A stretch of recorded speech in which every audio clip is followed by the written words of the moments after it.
Hi Nathan, hi Em, hope you're both well. I think this hot weather is just about to come to an end, which can't come soon enough for me, as long as it doesn't get too cold, but I've never really been a big fan of the hot weather. Anyway, at the moment it seems like it's another day, another story. So we'll carry on with the Horrid Henrys, and this time we've got Horrid Henry's school trip. Don't forget my packed lunch for the school trip, shouted Horrid Henry for the 10th time. I want crisps, biscuits, chocolate and a fizzy whiz drink. No way, Henry, said Dad grimly, slicing carrots.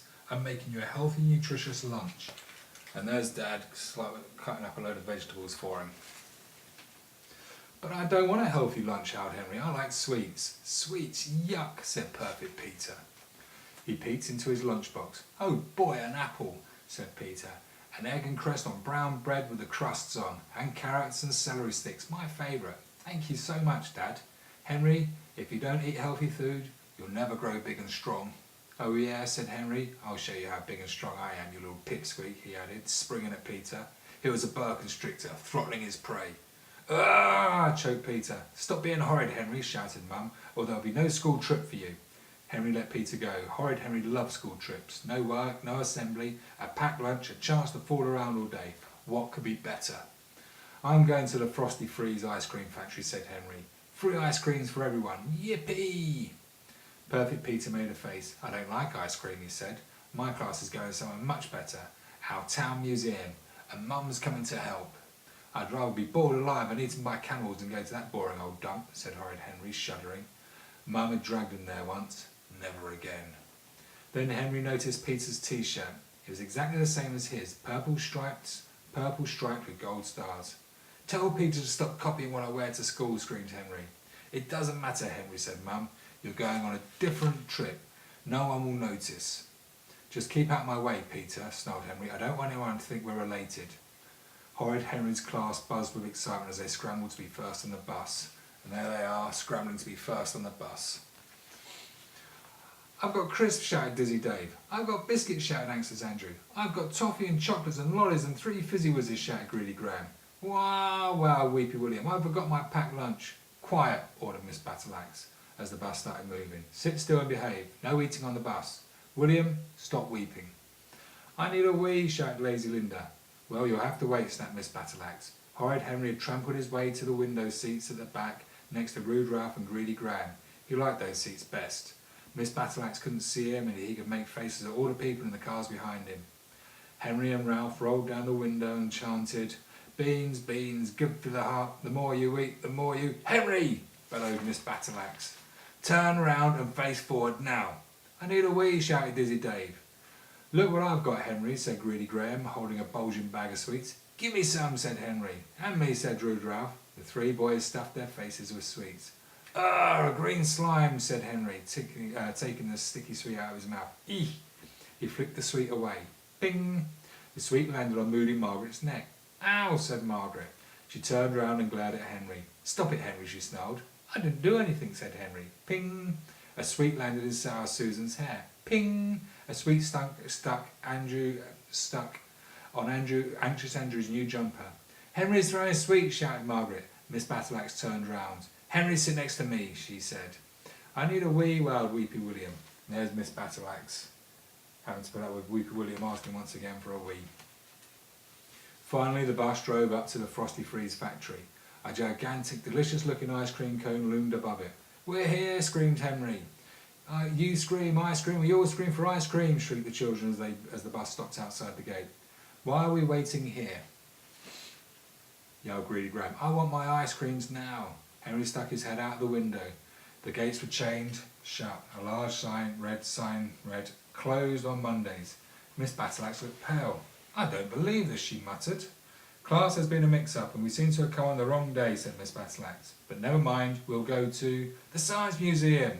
Hey, you've been there, Nathan, shouted Clever Claire. The zoo, shouted Dizzy Dave. Laser Zap, shouted Horrid Henry. No, said Miss Battleaxe, our town museum. Ah, groaned the class. No one groaned louder than Horrid Henry. The children left their jackets and lunchboxes in the packed lunch room and then followed the museum guide to room 1. First we'll see Mr. Jones's collection of rubber bands, said the guide. Then our famous display of door hinges and dog collars through history. And don't worry, you'll be seeing our latest acquisitions, soil from Miss Montague's garden and the mayor's baby pictures. Horrid Henry had to escape. "I need a wee," said Henry. "Hurry up then," said Miss Battleaxe, "and come straight back." The toilets were next to the packed lunchroom.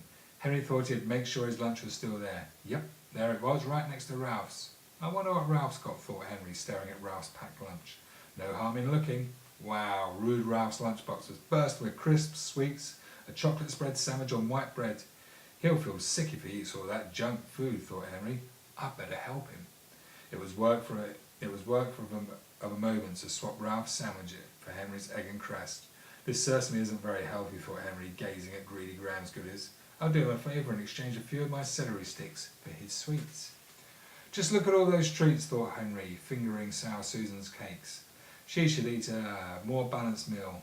A pack of raisins zipped from Henry's lunchbox to Susan's, and a sticky bun left from Susan's to Henry's. Tis, tis, thought Henry, helping himself to tough Toby's chocolate bar and replacing it with an apple. Too many sweets are bad for the teeth. That's better, he thought, gazing at his repacked lunch with satisfaction. Then he strolled back to the class, who had gathered round a glass case. This is the soil in which Miss Montague grew her prize-winning vegetables, droned the guide.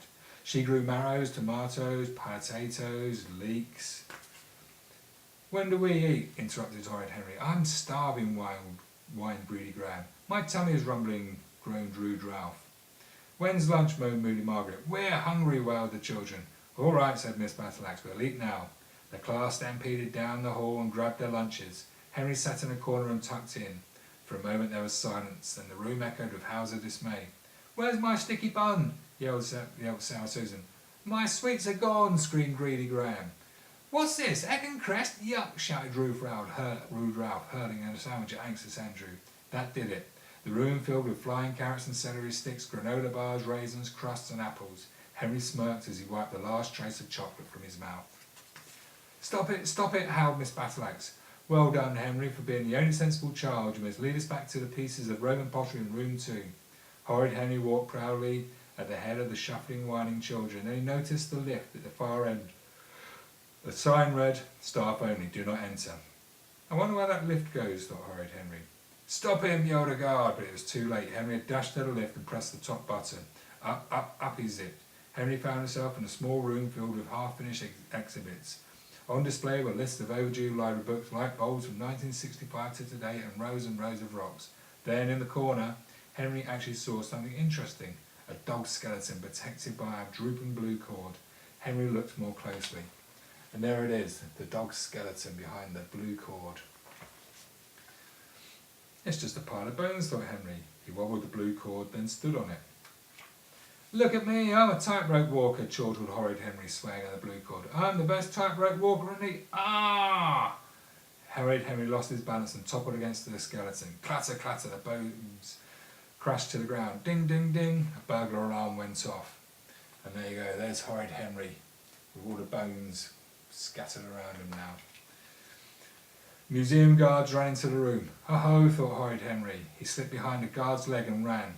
Behind him he could hear pounding feet. Henry dashed into a large room filled with road signs, used bus tickets and traffic cones. At the other end of the room, Henry saw Peter's class gathered in front of The Story of the Drain. Oh no, there was Mum. Henry ducked behind the traffic cones. Museum guards entered. There he is, shouted one. The boy in the purple t-shirt with the gold stars. Henry stood to the spot. He was trapped. Then the guard ran straight past his hiding place. A long arm reached over and plucked Perfect Peter from the group. Oh dear, looks like Perfect Peter's going to be told off for what Henry got up to. And there he is. Come with us, you, snarled the guard. We're going straight to the bad children's room. But, gasped Peter. No ifs nor buts, snapped the guard. Who's in charge of this child? I am, said Mum. What's the meaning of this? You come too, ordered the guard. But, gasped Mum. Shouting and protesting, Mum and Perfect Peter were taken away. Then Henry heard a familiar booming voice. Margaret, that's enough pushing, said Miss Battleaxe. No touching. Ralph, stop weeping. William, hurry up, everyone. The bus leaves in 5 minutes. Walk quietly to the exit. Everyone immediately started running. Horrid Henry waited until most of the children had charged past and rejoined the group. Where have you been, Henry? Snapped Miss Battleaxe. Just enjoying this brilliant museum, said Horrid Henry. When can we come back? So there you go. Some people, including Henry, do actually enjoy those boring local museums. I think they're great as well. Hope you enjoyed that one. Speak soon, guys. Bye bye.